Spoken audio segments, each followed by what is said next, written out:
I reckon this is a really key one. And we often talk about the concept of it's not about how much you earn, it's about how much you keep. And there's a second part to that saying, it's not just how much you keep, but it's what do you do with that you manage to keep. Yeah. Right. So I think there's a really big difference here between being financially. Welcome to 360 Money Matters, where financial planners Billy and Andrew talk all things financial planning. This podcast aims to increase your knowledge and confidence with all things money. Each week, they will cover topics such as investing, cash flow, budgeting, saving, passive income, debt management, and much more, so you can live a life on your terms without limits. Hello and welcome back to another episode of the 360 Money Matters podcast. I'm Billy and I'm joined by my co-host. Did you say podcast? We are recording on a Friday, Andrew, so maybe I am thinking about the weekend. Thinking about the pub, Billy. That's it, absolutely. Welcome to the pubcast. And I am your co-host, Andrew. That's it. And just to save that intro. What are we talking to everybody about today? So today we're talking about something a little bit different. So normally we're talking about, the impact of not being comfortable in your finances. Today we're talking about the hidden cost of being comfortable and the impact that has to people in their own financial planning and wealth journey. I understand why I said pub. I was listening to a podcast this morning and they were talking about the fact that we pay more tax on beer excise than the gas industry does. So you derailed the podcast, yeah, and then I brought us back on track. Yeah. Now you're going back out. Oh, well, just so it kind of makes a little bit of sense. Andrew, bring us back on track. So obviously the cost of being comfortable, where do we start? What does this look like? What are we talking about?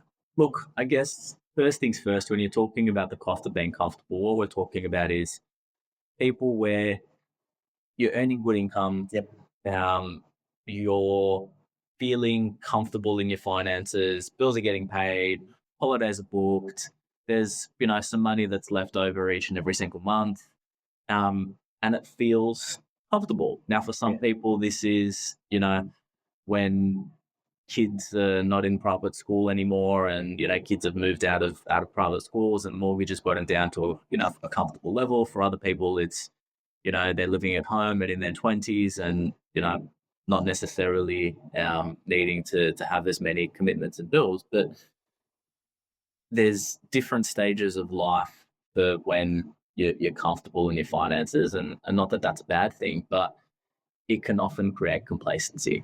And it can often mean that you're not pushing financially because things just feel like they're happening, and you're not looking far enough ahead.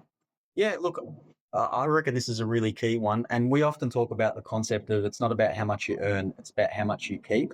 And there's a second part to that saying, it's not just how much you keep, but it's what do you do with that you manage to keep. Yeah. Right. So I think there's a really big difference here between being financially comfortable, which is what you've described, versus being financially secure. And I think if we almost look at this in two stages, you almost aim for being financially comfortable. The bills are paid. I've got a surplus. We can afford to go for holidays. We're not under a huge amount of financial pressure. We can meet all of our liabilities and our expenses when they pop up. So yes, tick the box, we've achieved that. Then over time, what you want to do is build up your wealth and your assets. So you're in a position where you're financially secure, and those assets are starting to replace personal exertion income. So then over time, you've got passive income, which is what we'll talk about. So I think you're right. It's understanding that that's what you're aiming for first, is being financially comfortable and saying, yep, I can run, my life and my household with what I'm earning and with what I'm spending. However, how do I take that and not just stop there because I am comfortable and say, yeah, life is good, we're doing everything that we want to do. Yeah. How do we take it to the next level and say, okay, we need to then do something else to start becoming financially secure? Yeah, absolutely right. And lifestyle inflation, it happens really, really quickly. And as you said, it's not about necessarily how much you earn. It is about how much you keep. And sometimes when you're looking at how much I keep, as long as the number's positive, there isn't any alarm bells. Like there's no sirens ringing, there's no red flags. And so it becomes a lot easier to say, okay, well, our cash flow is positive, yet, buying a nicer car, adding subscription services in, dining out, overseas holidays, all of that stuff can consume any pay rises that you do have. And it's not an issue to be in a positive cash flow position where you're saving every single month. But what can be an issue is, let's use the example of, okay, let's say we're saving, $500 a month. Okay, great. You're saving $500 a month. Like, you're meeting all of your bills, you're, still enjoying your lifestyle, and that's fantastic.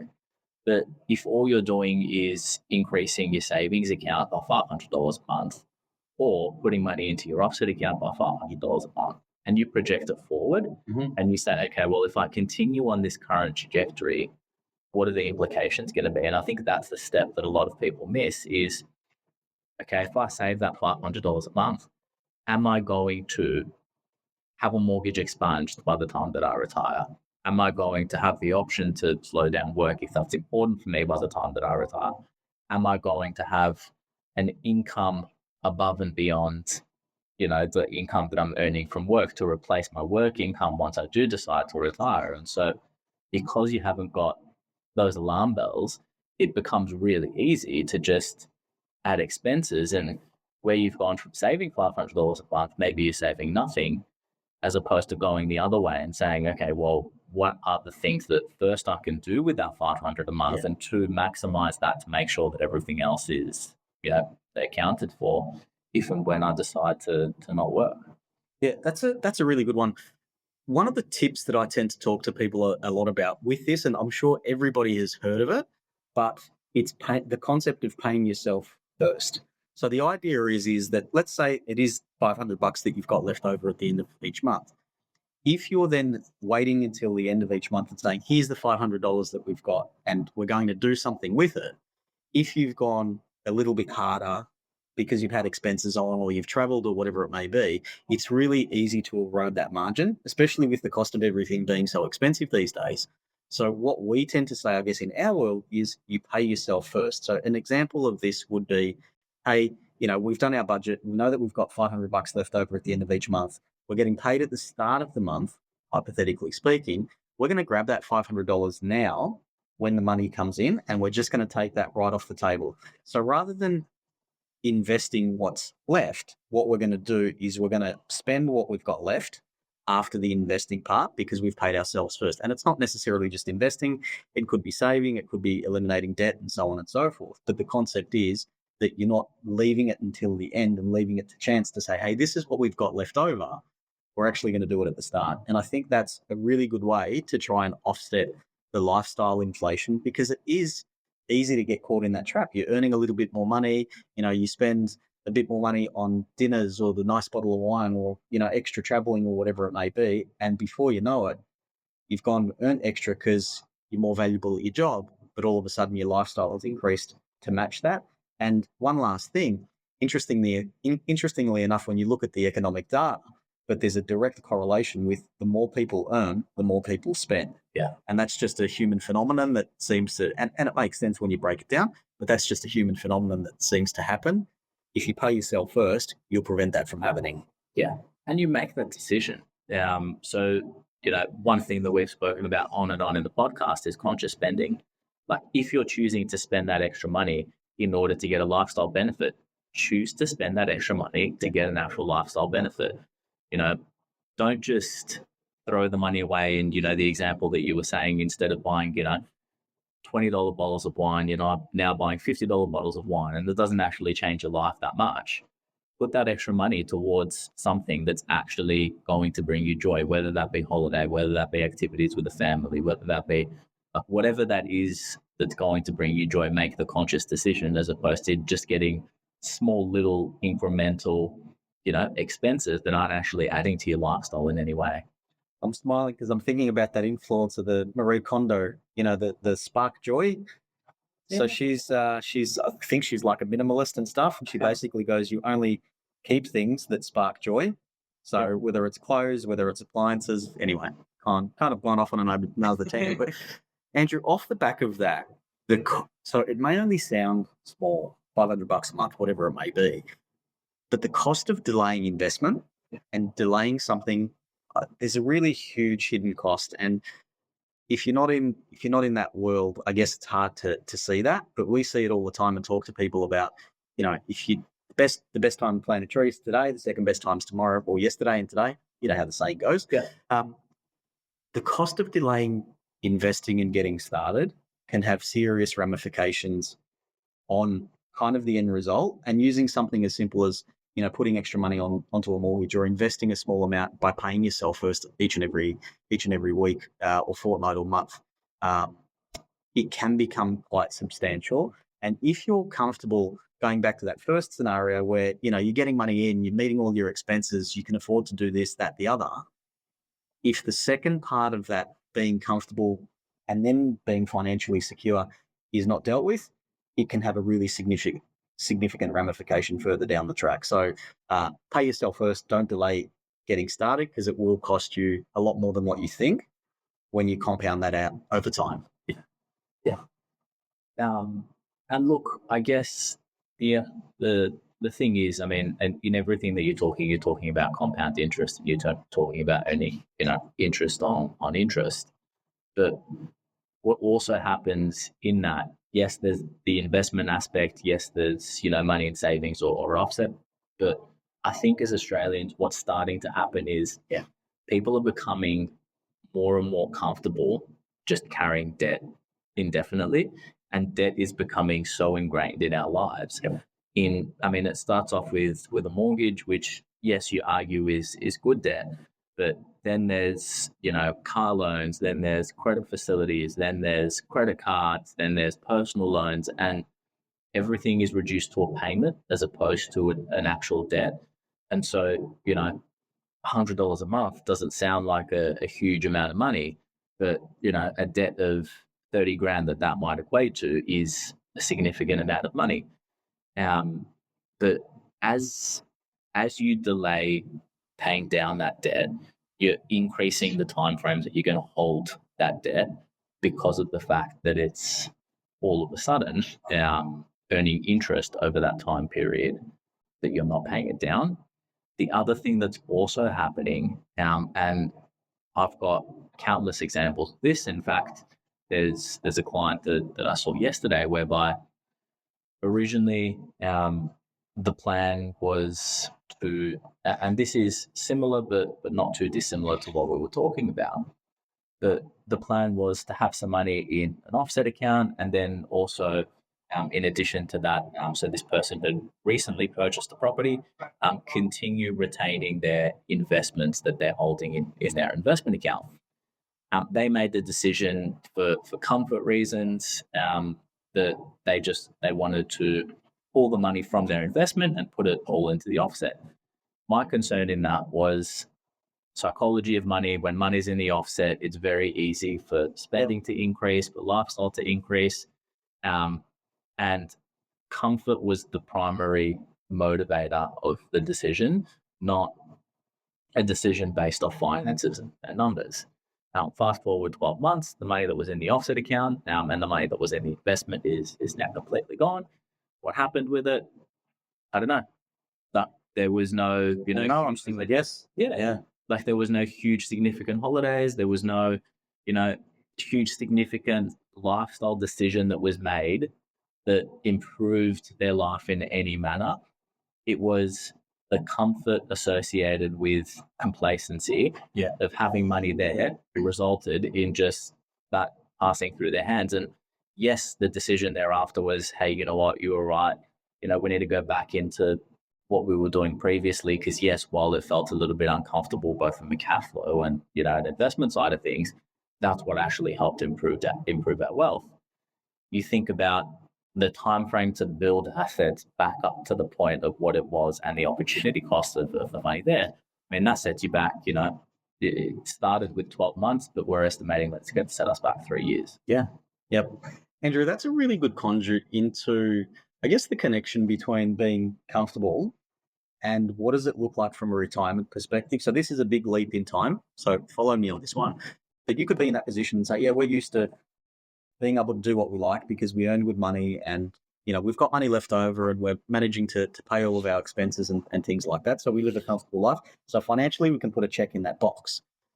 But then you go, okay, that's great. You almost assume, and this is what we advocate for people when they're retired, but the income that they're used to receiving while they're working, we want to try and replace as much of that as possible in retirement, because the expectation is that you've got all of this time on your hands. You're going to want to be able to do certain things that you necessarily didn't have the time to be able to do beforehand. So if you're living a comfortable lifestyle and just assuming that your superannuation is then going to replace that in its entirety, in perpetuity for your lifetime, I think it's a really dangerous assumption. And it can be quite a shock where we've seen that people have gone from being high income earners to being able to be comfortable and afford to do whatever it is that they want to do at whatever point in time, and then going, okay, it's time to finish work and retire. And they look at it and they sit in front of a professional like us and they go, well, great, you've got superannuation. That's your predominant retirement income vehicle. Did you know that there's one of two things that are going to happen? One, you can have the level of income that you want, but it's going to run out a lot earlier than you expected. Or if you want that money to last for your lifetime, and we do some projections about life expectancy and the like, your income level is actually less than what you think it's going to be. And all that, I think, can result in that complacency that we're talking about being comfortable and not sort of expanding the thinking out, and not, putting yourself under pressure to do a little bit more by trapping that surplus and investing that surplus that we're talking about, spending less than you earn. Or choose when you're going to choose when you're going to feel that discomfort. So are you going to feel that discomfort a little bit in your contributions that are going to help you grow your wealth over time? Or are you going to feel the drastic discomfort when you go from earning all the way up here to earning all the way down here at the point in time in which you do decide to retire? Yep. And if you don't know what those numbers are, and if you don't know whether you're actually going to achieve that, I think that's a huge red flag. Definitely a huge red flag. I mean, you don't want to chance it, because the thing that you've got on your time or on your side is time. And the earlier that you start, the better off you are. Using that tree analogy, the best time to plant a tree was yesterday. Second best time is today, right? Yeah. So let it right the second time round, Phil. That's why I did it. That's why I did it again, just to make sure that I did get it right. Because on one tangent, I was talking about a pub and then beer tax, and you know what I mean. Andrew, high income doesn't necessarily equal wealth. And we see this all of the time, right? So what are we talking about when we say that?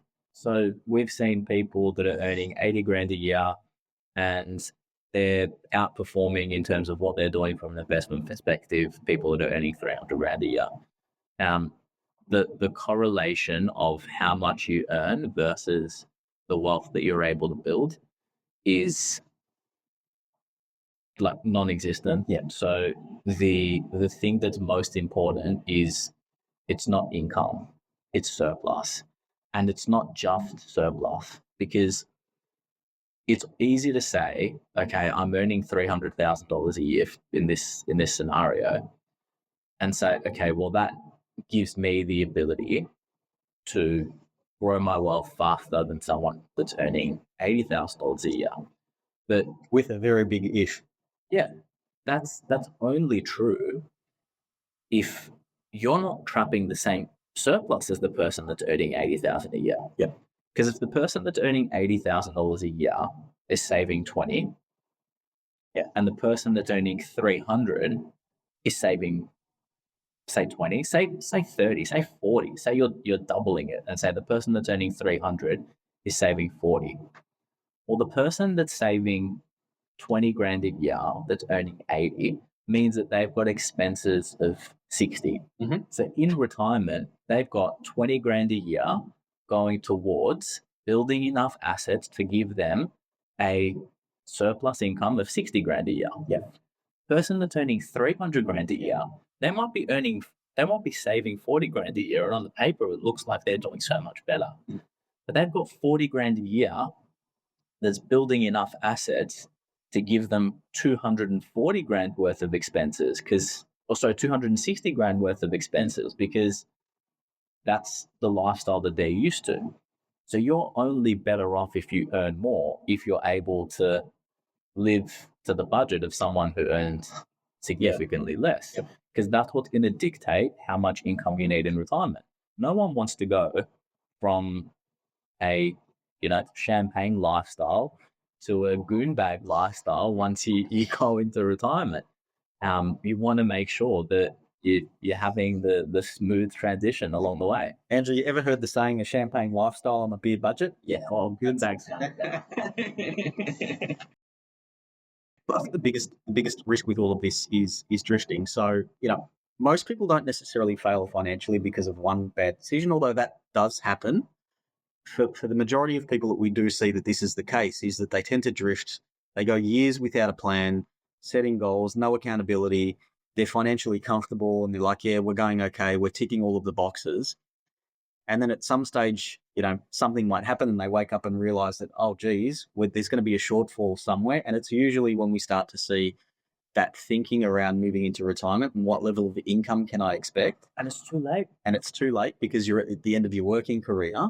Sometimes the person that isn't making it financially, that has made one bad decision, is almost better off because they're getting that wake up call earlier, as opposed to the person that is comfortable that isn't getting that wake up call until the very end when there's no time to recover. Well, I guess this is a really good question to finish on, Andrew, but what's the action that someone can take today to improve their financial position over the next decade? So first thing is understand your position, and whether it's with a professional, whether it's with, your own calculations or your own budgets, but understand, okay, well, what am I earning? Mm-hmm. What am I saving? And based off what I'm saving, where am I going to get to? And is that going to meet my goals? Normally you're doing that with an advisor because there's a bit of complexity to it. So that's having a plan, having a structure, having a goal is by far the biggest thing that you can do. If you're not at the position where you're, wanting to go through that, start with micro actions. Like direct debit is your best friend. You direct debit into an offset account, into loan repayments, into an investment, into anything, and you start with a seemingly insignificant number. Yeah. Like if you're not saving, you start small, $20 a week. Yeah. And then you push it to 30, and then you push it to 50, and then you push it to 100, and you do it at the start before you get paid. Start with small salary sacrifice contributions, start with small investment contributions, start with small home loan and offset account contributions, and you build it up over time. And when you're doing it, paying yourself first to go to exactly what you were saying before, when you're doing that first, as opposed to with the leftover, it's amazing how easily you say, I didn't even need to think about it. I didn't need to budget. Yep. Or if that was too complicated and you can't think about doing that, reach out to the team at 360 Financial. Andrew and I would be more than happy to have a chat about your circumstances because that's what we do day in, day out. Andrew, thanks for today. Well, thanks for another great podcast. Thanks to all of our viewers and our listeners. If you got some value out of that one, like, subscribe. It really does help us. And we look forward to catching you on the next podcast. Thanks. Thanks for listening today. If you have any questions on what we talked about or would like to have a chat about your money journey, visit us at 360fs.com.au. The information in this podcast is general in nature and does not take into account your personal objectives, financial situation, or needs. It is not financial, legal, or tax advice and should not be relied upon as such. You should consider whether the information is appropriate to your circumstances and seek professional advice before acting on any of the information provided. Past performance is not a reliable indicator of future performance. This information is provided by Billy Amiridis and Andrew Nicolaou of 360 Financial Strategists Pty Ltd, authorized representatives and credit representatives of Akumin Financial Planning Pty Ltd.